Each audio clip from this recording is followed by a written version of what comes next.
அனுதின பரலோக மன்னா. டிசம்பர் 16.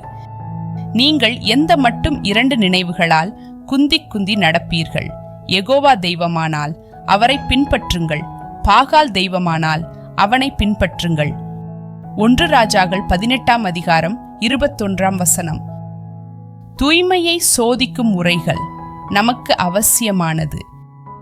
இது நம் சிந்தையை உணர்த்தி எது உண்மை என்று உடனடியாக சரியான முடிவை நமக்கு காட்டக்கூடியதாக இருக்கும். இங்கே சோதிக்கும் கல் தேவசித்தம். தேவசித்தம் இன்னதென்று உடனடியாக தீர்மானிப்பதற்கு ஒழுக்கமும் அனுபவமும் அவசியமானது. இவைகளை எவ்வளவு சீக்கிரம் பெறுகிறோமோ அவ்வளவு சீக்கிரம் தேர்ச்சி பெறுவோம். எவ்வளவு துரிதமாக நாம் தேவசித்தத்தை உணர்ந்து அதை செயல்படுத்த ஆரம்பிக்கிறோமோ அவ்வளவு துரிதமாக நாம் நீதியின் பாதையில் நடக்க ஏதுவாகும். மீண்டும் இந்நாளுக்குரிய வசனம்.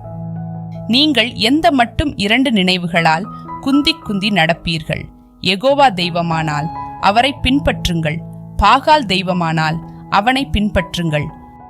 1 ராஜாக்கள் 18ஆம் அதிகாரம் 21.